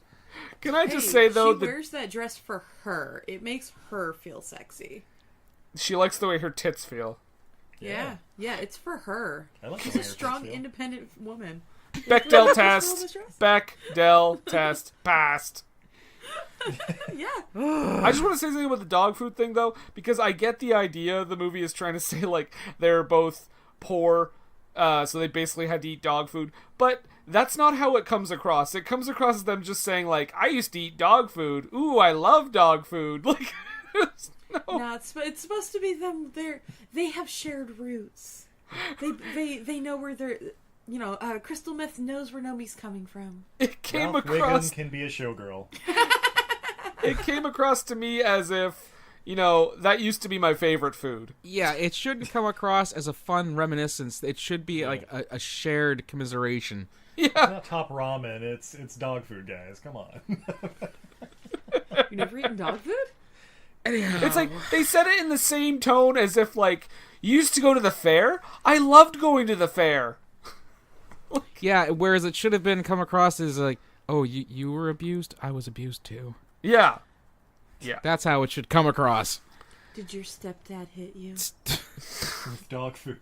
With dog My food. stepdad used to hit me with dog food. Let's make out. How That's how you write a scene. do you like your tits? In my hand. In your hand. So that whole thing happens. Crystal Meth fakes out that she's gonna make out with Nomi, calls her a whore, as one would. She calls her a bitch. And Yeah, Nomi. I think this is the point where Nomi goes on the business trip. Crystal sends her along because she knows they're gonna get Nomi to fuck this Asian businessman, and you know Nomi's a whore anyway. Why not? But she says no, guys. Oh, Right. What? Because she's a strong, independent woman. She says no as a strong supporter of the Bechdel test. Can I tell you this I think just before this scene though is my favorite line in the entire movie, and it's said with such sincerity and grounded realism that it just makes the whole movie for me. So she's visited by Big Mama The or ghosts of whatever. strippers past. Yeah, Big Mama and Robert Davi, Burnt Elvis. Elvis, yep. Burnt Elvis has the greatest line of all time. So they go to leave. They're like, hey, blah, blah, blah, we miss you and everything. And then he turns around and with all the, like, it just, like, it, he says it so seriously. He says, it must be weird not having anybody come on you. Yeah. It's said like, that'll do, whore. That'll do. It's said as if, like, you know, we miss you. It's like, right. it must be weird not having anybody come on you. That's how broken people communicate. I always knew you'd make it. Oh, this movie! Those are his words of encouragement. Yeah. Can we skip to the underwater blowjob? I do like the Yeah. fact that I'm sorry, you that- mean the pool seizure? I do like that Big Mama is practicing her stand up on the big stage while they're waiting for her to come out. She also had a Right. line at one point that said, "What's the most useless part of the what's the useless skin surrounding a twat? A woman." Yeah, because it's a strip joint. She's supposed to be a misogynist, self-hating woman. That's her character. Well, no, it's one of those that she's, you know, like doing the like sleeping with the enemy thing. Like she's giving the guys in the crowd what they want, so she writes the jokes they want to hear. Yep. So the pool seizure. Pool seizure. Wait, no, hold on a second. Oh. This is the part where it really drives home the fact that Cooper is not a good person, because she talks to him about what happened at the boat show, and he's like, well, I'm going to have it out with him. No, it's not okay. He calls him, get your ass up here, and he just reams him out in front of her, and he says he's sorry, walks away, hat in hand. She leaves, and he gets on his phone. Nah, get up here, dickweed. I didn't mean any of that stuff. Nah, serious, Yeah. no, come on. He's a real scumbag, guys. Yeah. Yeah. A real Or a scumbag. businessman. One of the two. It's almost like he's trying to run a business. He's a scumbag. It's almost like he has a fucking day job. To make Jesus. money and do drugs. And a side chick. So, pool scene. Pool scene. I have to get to this fucking pool scene. I know you want to get to the pool scene, but This pool they scene had- makes this movie. I know it does, but what we get we haven't gotten past the whole thing with where the other showgirl stripper sabotages the other showgirl, Oh yes. because this beads? is one of the things that kind of another thing that puts the thought into Naomi's mind later. Oh yeah, the tripping on the beads. Yeah, Yeah. She knows exactly has a where that full-on, girl's gonna like- go.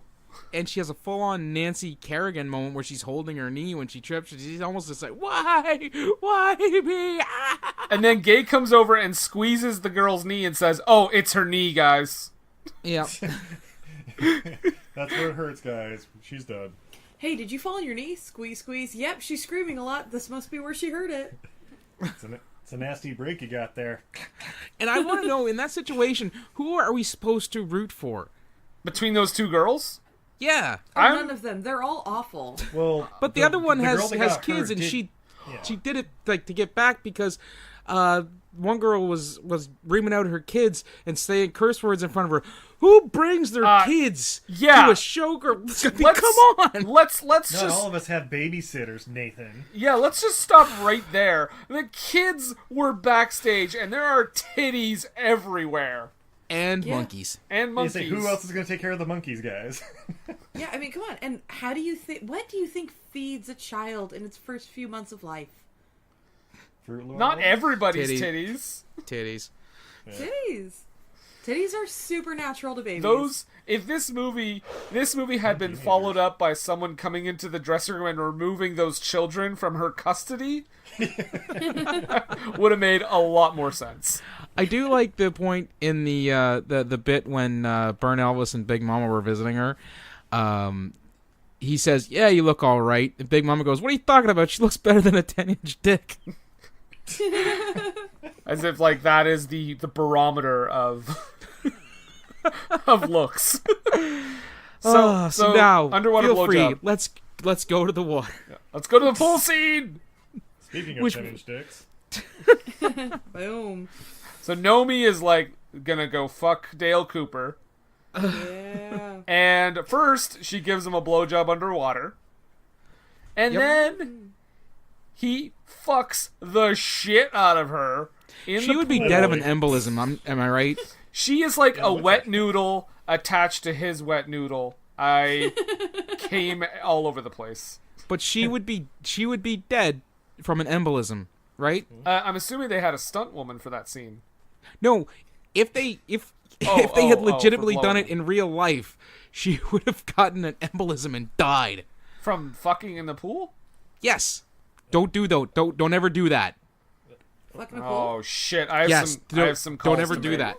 I am Well, maybe not kidding. In Canada, it's kind of cold, but like here, I think you can. Yeah, that's, No, I mean, because if the water gets up in and you start pushing at it, and it creates a water bubble that will go up inside the poor girl, and she can die from an embolism. I'm Oh, not well, even I mean, kidding.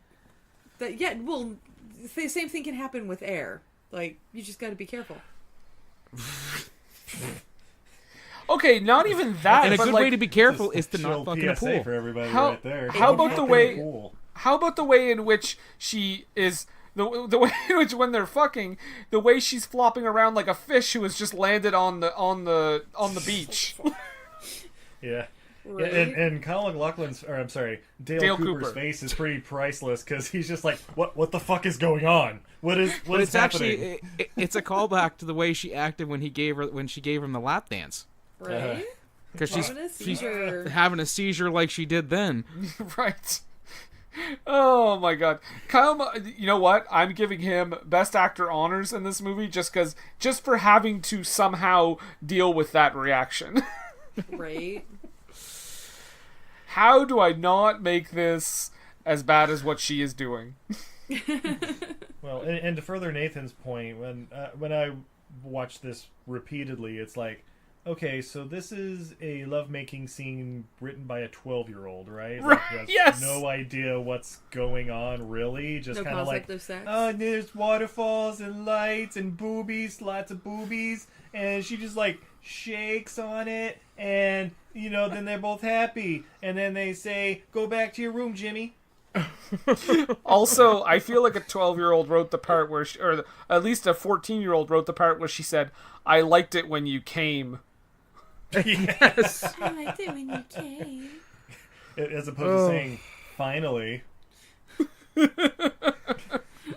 Or Are it's you about fucking time. done yet? Are you finished? I have My left leg is stuff falling to asleep. do. Yeah. This is getting ridiculous. Bechdel test. Past it. the most legitimate test for women in cinema. So after this pool sex scene, she auditions to be Crystal Meth's understudy because that girl that got sabotaged earlier was the original understudy. Right. See, aren't you glad I made you go back to that? Because it made sense now. So let's talk about the pool sex scene again. So pool sex. So And yeah, dolphin puke. She gets. Did you say dolphin puke? Yeah, because the dolphin's puking out water. That's what feeds his Oh. pool. I was like, if there was a dolphin in that scene, I am rewatching that movie right now. Hello, YouTube. Also, all the fluids and stuff that they put into that cannot be good for his pool filter. No, it's gonna take a month to get that You guys are pretending out. that that's real water, that he hasn't just filled this with various fluids. What? Oh, come on. You think this is the first girl he's had a pool seizure with? So anyway, so what do we got next? So yeah, she gets. So Dale Cooper gives her the part. However, Yes. Crystal Meth Why are you fixing on this pool scene? No. Wait, what? He gives her the part, And she got the role. Yeah, she got the role as the understudy. And Dale Cooper, but then all of a sudden there's a total 180 because Crystal Meth threatens to quit the show. So they have to say, never mind, Nomi, you don't get the part. Never mind, Nomi, we decided you suck. We decided you don't know how to dance or fuck. Don't forget where she had said that Nomi could do her nails, but then changed her mind because she didn't want it to have that hoary look. Well, you see, this is showing that Crystal Meth is threatened by Nomi's strength as a woman and her talent as a dancer. And her nails. And, well, I mean, obviously women do their nails to compete with each other. So Nomi and Crystal have a naked dance fight during their during the show. Yeah. And Nomi pushes her down the fucking stairs. Wait. Before that happens, they go to James's show. Is that before that? It is before that. Oh, my bad. Because they go to the show, and people who apparently went to the club to see the show paid to go to see the show just so they could boo it. Because James is doing his dance that he had written for Nomi, but he's doing it with Penny and 2 other girls. Mm-hmm. We find out Penny is also pregnant. Yep, and apparently they're getting married because that's what you do in 95. Mm-hmm. That's what you do when you have a baby, right? I have a feeling in 95 that people had kind of gotten away from that whole, you know what, she's pregnant so you have to get married. He's an old school kind of guy. Maybe in Canada. I guess. You know what's Yeah, sorry. Yeah, Canada's far more progressive. James meets a harrowing end. His Isn't that he got married? Gee, Brendan. No. The end of his character is his dance is a spectacular failure. He gets a girl pregnant, has to basically marries her because of that, and then he's like, I'm gonna go work in a grocery store and get a discount on baby food. Guys, this is a little fun fact. You might have this later, but James is based on Joe Esterhaus. Oh boy. And writing this movie, and it being a spectacular failure. It's like it's the biggest failure. Well, at least I got that grocery store clerk gig to fall back on. Well, shit. I actually thought you were serious for a second. I believed you. That's not true? Because he says that he's a student of T-shirts because, shit happens and Life all that sucks. other stuff that he said earlier. Life sucks, yeah. So are you saying that Joe Esterhaus wishes he was black? He's not? Yeah, I don't know if he is or he might be. He's not. Hungarian. He's Hungarian. He is not. He is an old white man. And then after that, that's when we find out that she didn't get the understudy gig, right. Because then we have the fantastic line of "She's a bitch with a capital C." I didn't catch that. I loved that line. That was hilarious. And then we get the naked dance fight. Right. Because it's Thunderdome. Right. With their because she goes into business for herself, and it becomes a shoot dance. And they're also wearing the most unappealing outfits ever. I'm sorry. I also said those are not very practical motorcycling outfits. They cover nothing from road rash. Somebody's gonna get some chafed thighs. All they have thighs if they're lucky. Women's clothes are just impractical. That's just a fact we live with. That's why they have to use nature's pocket. It's almost like most of women's clothes were created by men. That's weird. That would be weird. And Gucky. Gucky. I like that shirt. It's Gucky. It's Gucky. I got it at Versailles. What? Louis Vuitton. So Showgirls. I love Hermes. So then we have the stair scene. Nomi pushes Crystal down the flight of stairs. Mm-hmm. She's obviously injured. The other girl that Nomi earlier saw sabotaging the other dancer doesn't throw Nomi under the bus. Says, "Oh no, Nomi had nothing to do with it." To thank her basically. Yeah, she just tripped. Because sociopaths stick together. That's right. Also, I'm not gonna lie, that might be the second most real woman interaction in this movie. You don't have a very high opinion of your sisters there, Izzy. Oh, you haven't met my sister. She doesn't listen. Oh, I just meant women in general. Izzy, your sister is Elizabeth Berkley? That's why she doesn't talk about her. Yes, eh? Oh, Izzy, is this awkward for you? I'm sorry I had to make you watch this movie. Awkward. This is just my life now. Based Molly, on a true story. Molly saw her pusher, and she is super disappointed with her. Until she That's gets down. until she gets horny later. Yes. Yeah. She Always forgiven. she forgives because she wants to get her fuck on. Yeah. Andrew Carver, aka Harry Michael Bolton, is going to be at this party later. She tells Molly about it. Molly doesn't give a fuck, and then later she's like, "Now you know what? I am pretty horny. My hand, I can't even needle a thread anymore." So show up. Yeah. He looks like a douchebag Jesus. That's what I have here. Yeah. He looks like he smells like asshole. Musk. I don't know. He smells musky. He smells like a dirty asshole. He is a dirty asshole. That is true.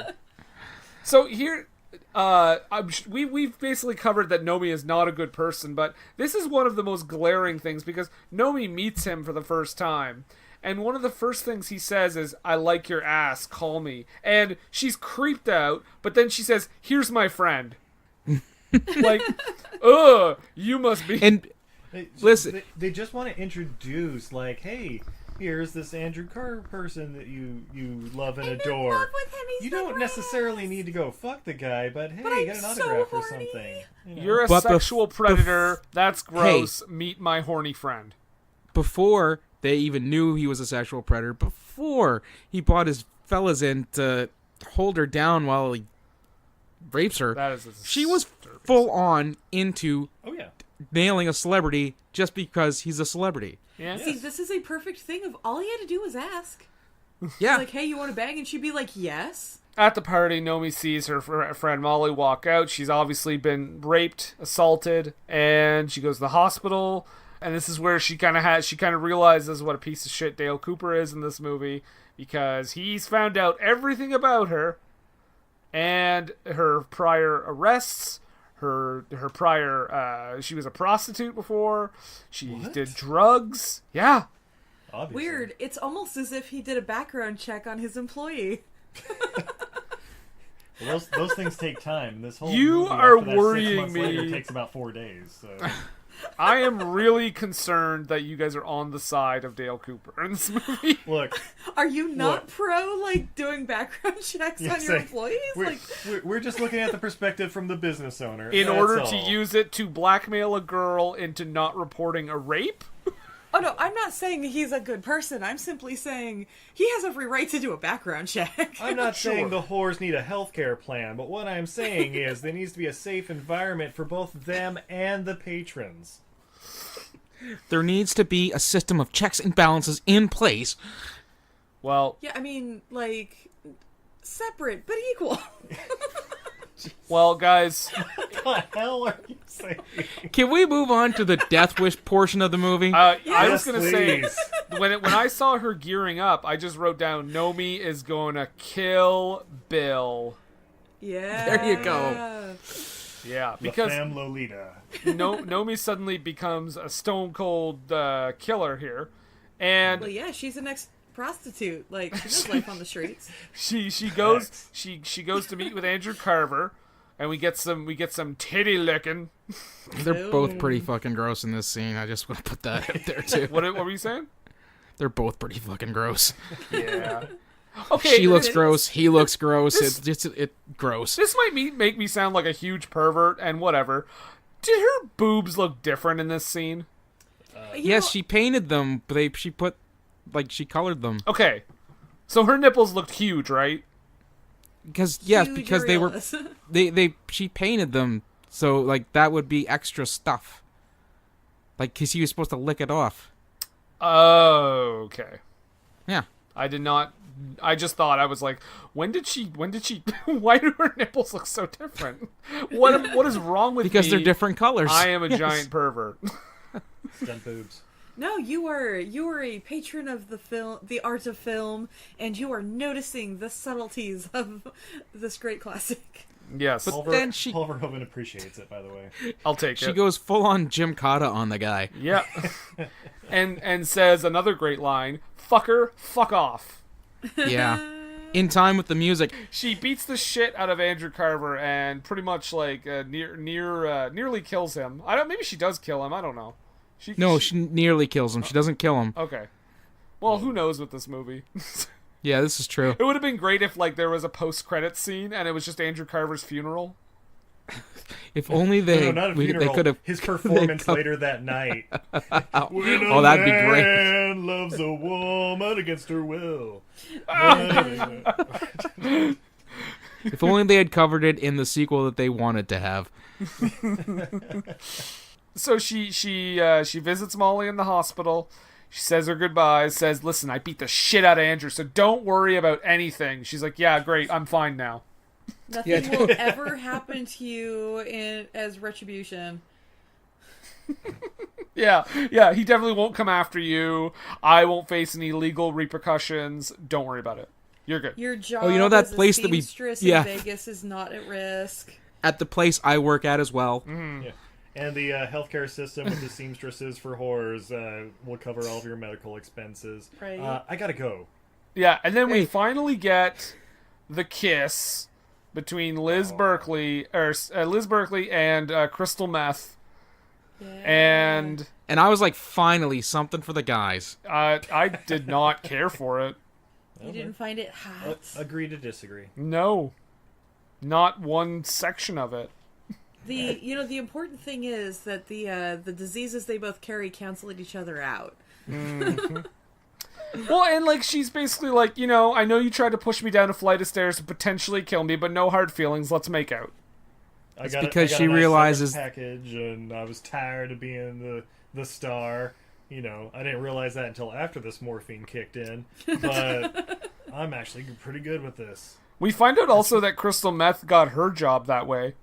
Mm-hmm. Uh-huh. That's how you rise to power. That's how you find out that they are the same. I want to the thing that that Nomi was fighting the entire movie. I want to see a movie. They're the same. I want to see a movie where we just see like them go through different stars of Showgirls, and like everybody just gets pushed down the stairs. Wait. Are you suggesting that Nomi 10 years from now goes back in time to become Crystal Connors and the cycle continues? Oh, time shit. whore. Time whore? Time whore. Time whore, the legend of Nomi Malone. Dime store time whore. But okay, so she leaves and she starts hitching out of town. Guess who it is? It's Syphilis Elvis again. Syphilis Elvis. But here's the thing with this scene. As they're driving away, they drive past this gigantic billboard with her name, her face has been made. She's been in one show as Crystal Meth's Spot. Yeah. And they've had time to make a gigantic billboard with her name and publicity shots and mount it. Yeah, well, I mean, come on. They're putting all the eggs in that basket. That is now leaving Las Vegas. Yeah, and then that's how we get leaving Las Vegas. A much better movie. Yeah, but by the way, what are the odds?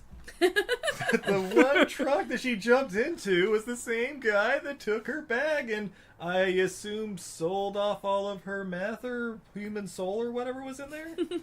What are the odds? In Vegas, pretty good. Yeah, what? Wow! She'd been waiting on that. She'd been waiting on that corner for like 15 days for him to drive by.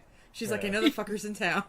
It would have been great if that was the ending. They cut to 15 days later and she looks haggard and skinny from not eating, and then he finally stops. You see people stop and she's like, no, keep going. I'm waiting for Syphilis Elvis. Yeah. Well, glad I didn't pick her up. She's clearly insane. Also, he doesn't recognize her because she has sunglasses on. And a hat. Yeah. I'm like, I think you'd remember the girl that you drove for like hours and then robbed. But that was 6-7 months ago. Yeah. What? And he does that like every 3 days. And he's been doing all of her cocaine. I think you would remember her. You would think, I like that they drive past the sign that says Los Angeles, like 300 and something miles. Apparently that was supposed to hint to a possible sequel where Nomi goes to Hollywood. Oh, yeah. boy. So that was Showgirls, ladies and gentlemen. She got in the car, threatens him with a knife, and they veer off the road and probably die. Spoiler alert. It's now, very easy writer ending. What Were They Thinking is brought to you by HostGator. HostGator is a leading provider of shared, reseller, VPS, and dedicated hosting solutions. Award-winning support is available 24/7, 365 days a year via phone, email, and live chat. Discover why over 9 million websites trust HostGator. Use the coupon code SCHLUCK for 25% off your first purchase. That's SCHLUCK, SCHLOCK, for 25% off your first purchase. What Were They Thinking is brought to you today by GameItAll.com. Whether it's video game news, the latest in music, or movie reviews, GameItAll.com is your one-stop shop for all nerdy talk. I have a question. What's that, little Hulkster? Hulk Hogan? That's right, brother. I mean, someone who sounds like Hulk Hogan, but copyright-wise is not technically Hulk Hogan. That's right. Sure. Why not? Don't internet search me. Okay, my mom doesn't let me use Google anymore anyway. That's probably for the best, little Hulkster. Wait a second. Maybe you can help me. I'll do what I can. I'm looking for all the wrestling news, rumors, and all the results, and I can't find them anywhere. Well, let me tell you something, little Hulkster. If you need your fix for internet wrestling rumors and results and all the inside information, you're going to need to go to WrestlingNewsWorld.com. If you're not there, you're not anywhere, brother. Wow, thanks, kind of Hulk Hogan. Sure thing, little Hulkster. Remember, say your prayers, eat your vitamins, and go to school and all that other stuff, because I'm not really Hulk Hogan, so I don't know what he'd want to say. WrestlingNewsWorld.com. As a bad movie, as an entertainingly awful movie, would you recommend people watch the movie? Nathan? It has to be seen to be believed. That's what I'll say. Okay. Steve and Izzy? Yes, 100%. Everyone should watch this film as a young child and be traumatized. I feel like I can't communicate with you via GIF without you watching Showgirls for context. I would say yes. Get the family together. Watch Showgirls. No. You can't watch it as a family. Your kids have to discover it on the shelf while you're not home yet, and watch it and go like, oh fuck. Yeah, so leave it next to your porn DVDs and oh, Showgirls, this looks interesting. And then when they don't see anything for the first 45 minutes, and teenager starts losing a little wood. Mm-hmm. I will. What are we talking about? I think I'm the oldest person in this conversation, but I actually saw this movie. I think at 17. Oh. And I saw it at 15. Okay. But it was one of those movies that when it hit video stores, I was like, I need to see this movie, because there's no way my parents are going to let me go see this movie in theaters, but I need to see this movie. And luckily at 17, I was able to have a full beard and could pass for a little bit older, and no one questioned my renting this movie. And I watched it, and I was like, okay, yeah, boobs, all right. Is anything else going to happen in this movie? Yes, there's going to be a sex scene. It was one of the first. It was one of the first movies where I was like, "This is ridiculous." It was the first movie that I recognized as a train wreck, where I was like, "I want to look away, but I can't." Yeah. Nathan. Yes, Brendan. I think it's about that time. Yes, it's time to set your dial to NPR, because it's the point of our show where we get cultural and classy. It's now time for the little haiku. This is the biggest contrast we've ever had to the movie we've discussed. Just wait. Go ahead. Not Saved by the Bell. Liz Berkley was shaved real well. Save me from this schlock hell. I even made it rhyme. I'm snapping my fingers. Snap, snap, snap, snap, snap. Thank you. I can't snap. This is a very just guttural reaction to this movie. Know me, unstable. Titties, titties, everywhere. Dog food, delicious. Thank you. Oh, we're back. Oh. And yes. Let's snap out of that there. But as we say on this show, Nathan, we say it every time. Don't take our word for it. Don't take a word for it.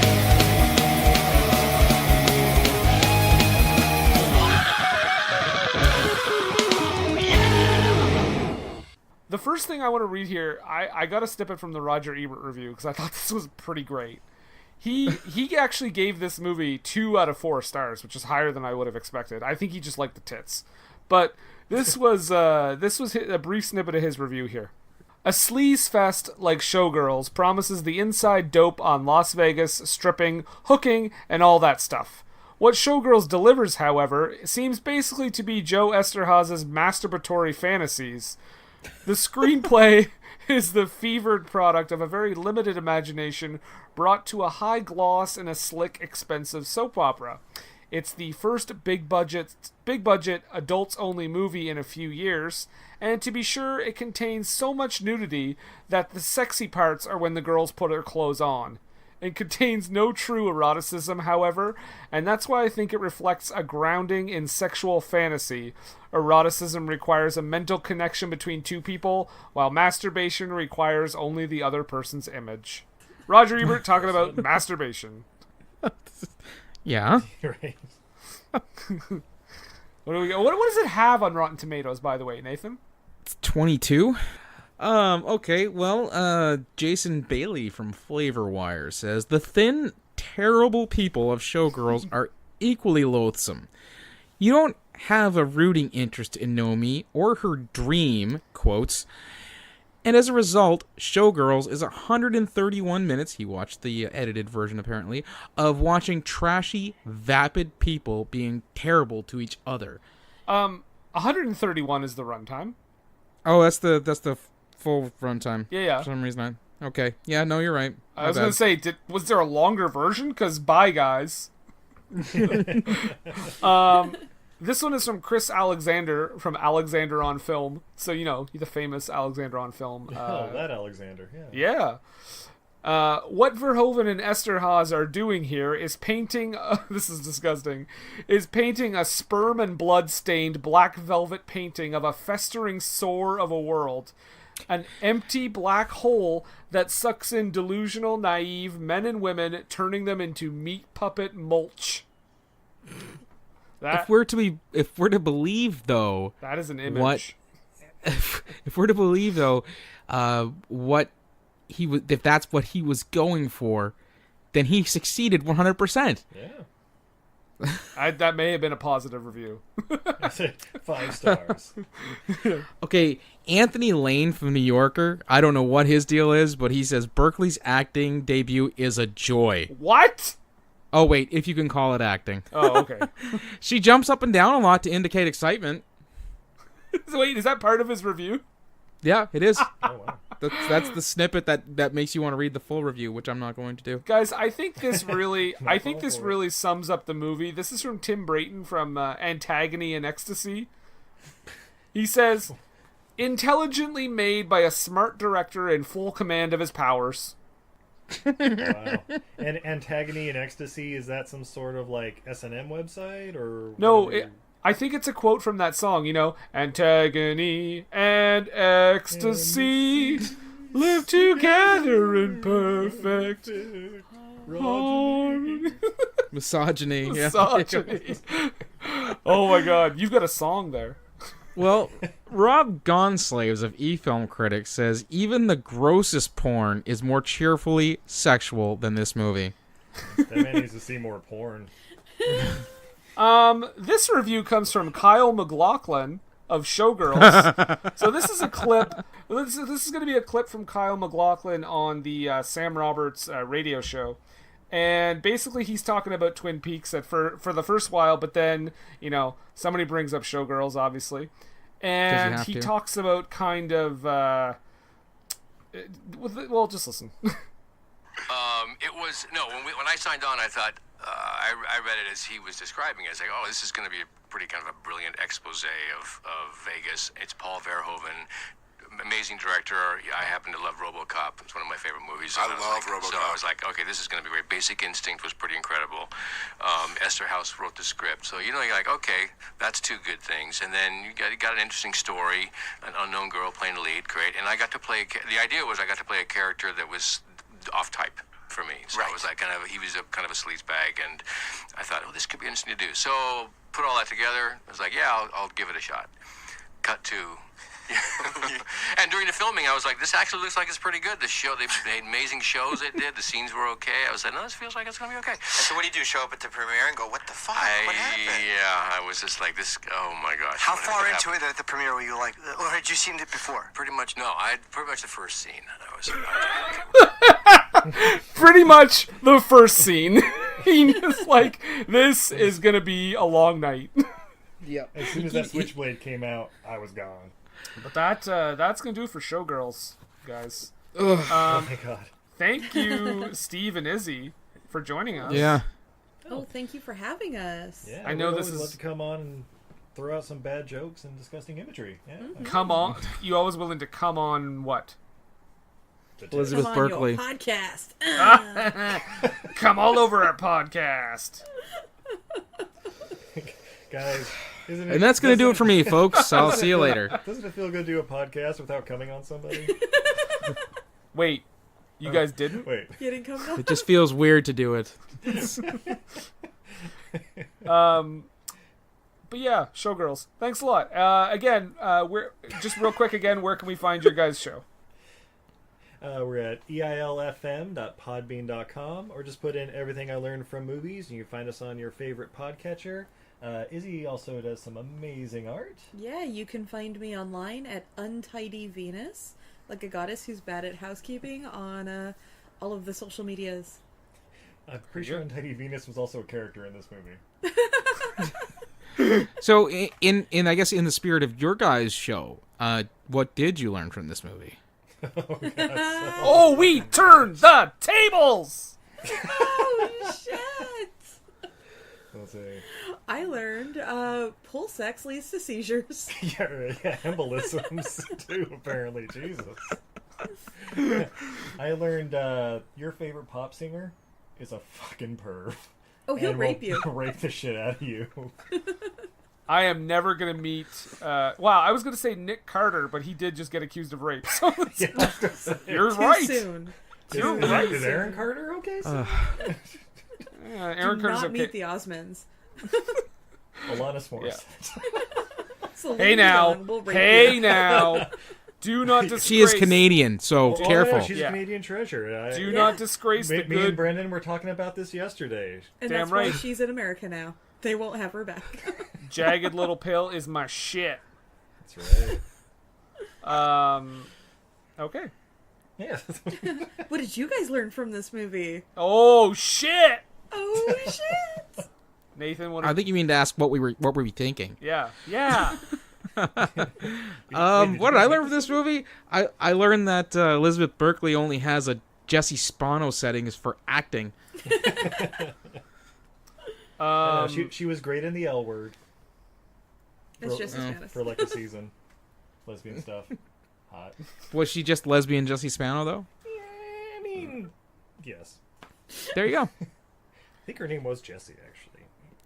Wow. We're just going to make this easy for you. Exactly. I don't want you to be confused. No, thought we're just you were going to gonna say her name on the show. know me. Actually, you want to hear a fun little bit of trivia with this movie? Apparently, when this movie debuted, Dustin Diamond went to it to support his friend, and ended up feeling super uncomfortable and talked about how trashy the movie was. Fast forward to about 15 years later. He's making shit and mustaches? Oh, yeah. I don't know where he Well, I know where he gets off, but I don't know where he gets off talking about the terrible life choices that Elizabeth Berkley made for this movie, considering the fucking dumpster fire his life became. Yeah. Well, he's grown as a human being, and I'm sure if he were to reflect on his previous comments, he'd say, I've learned a lot since then, and now that I'm in pawn and in and out of jail, Elizabeth Berkley... For stabbing somebody on Christmas. Guys, I will say Santa's that sleigh. what I learned from this movie is quite simple. Everybody makes mistakes. Because there is a lot of talent in this movie, a lot of talented people, and it turned out like this. You're and right. you guys know who was almost cast in the role of Nomi Malone, right? I wrote this down, actually, but go ahead. Oh, okay. No, go ahead. Charlize Theron. Apparently she tried out. And did you hear about some of the other ones that tried out? Oh, no, go for it. Okay. Pamela Anderson. Yeah, that makes sense. Seen it. Drew Barrymore. Seen it. Angelina Jolie. Ooh. Yes. Mm-hmm. I'll save the best for last. Denise Richards. Seen it. And the one, the only, Jenny McCarthy. Okay. Nice. I could literally see all of those. Oh, actually, do you want to know who was considered for the part of Crystal Connors? Crystal Meth? Oh, Who? I know this one. Okay. Daryl Hannah. Okay. Sean Young. Oh my god. Oh, sorry. She would literally be Crystal Meth. Sorry, that was a typo. That says Sean Penn. No. Sean Young, Sharon Stone, which would have made sense because Basic Instinct. Yep. Yeah. Yep. And possibly the greatest actress of our generation, Madonna. Yeah. Oh, yeah. Well, she would definitely check all the boxes for gross. You would have seen her 1995 titties, though. Seen it. Yeah, seen it. What was that movie? Black and white Truth or backstage. Yeah, the Truth or Dare. Yeah. No, Okay, the documentary tour video that they did. Yeah, I actually like that movie. That's pretty good. Is Montrose here, or did he get grossed out and leave? No, he's here. Okay, well, go ahead, Montrose. Plug your shit. No. There's no need to be like that. I will be civil if you remain civil as well, Mr. Hall. Hello, it's your good friend Montrose Monkington III here, and I would just like to say I'd like to thank Nathan and Brendan for being so cordial as to invite me onto their show so I may promote my things. You can check out my YouTube channel, Montrose Monkington TV, where I've been discussing a lot of wrestling, and I actually got out to a local wrestling event last week, or the week before even, and I had a really excellent time. Also, I covered WrestleMania 14 videos later, and you can just check that out. They'll be doing more stuff in the coming months now that the weather is turning a tad nicer here in Canada. You can also follow me on Facebook, Montrose Monkington III Esquire and Friends, and also on Twitter at Montrose III. That's the number 3 RD. And thank you. More later. Also, I would like to thank Brendan and Nathan for featuring a film where my cousins were in it. Thank you. Elizabeth Berkley? As for us, you can check us out on Twitter at WWTT Podcast. We're also on Instagram under the same handle, WWTT Podcast. We're on Facebook. We also got a What Were They Thinking interactive group on Facebook where you can talk about how we're a bunch of perverts and we did the movie Showgirls. You can also check out our podcast, obviously, at all the podcatchers, iTunes, Google Play, Stitcher, Podbean, Spotify, Al Jazeera Network, Podify, Pod Human Knife, Centipod, Podcast Knife, Pod Closet, Teddy Ruxpin Appreciation Society, and ABC Spark. And ABC Spark. Actually, our Showgirls episode will be edited down to 42 minutes on ABC Spark. But you'll get the full Monty on HBO. Right. You get a lot of floating CGI bras on ABC Spark. Yeah, that's disturbing. Oh boy. So More again, disturbing than implied rape. Here's where we usually do a hint for next week, or for 2 weeks from now. However, it's Listener's Choice Month coming up next month. So we don't know what's coming up. So stay tuned, because next week we will have a mini episode. And then the Tuesday following that, on Twitter, we will have the reveal of our first movie for Listener's Choice. Woo. Yeah. So there you have it. So now I apologize, Nathan. Do you have a question? Okay. I do. Brandon, I mean, we were talking about a movie that was infamous when I was 17. And it was a movie where Elizabeth Berkley tried to shed her skin of Jessie Spano, but by shedding her clothes in a movie where she just is Jessie Spano, but on Quaaludes. in a movie where Agent Cooper, who's, so genuinely nice trying to solve the murder of poor Laura, and, a movie where Dharma's dad is so skeezy, I gotta ask, Brendan, what were they thinking? Titties. That's when the money rolls in.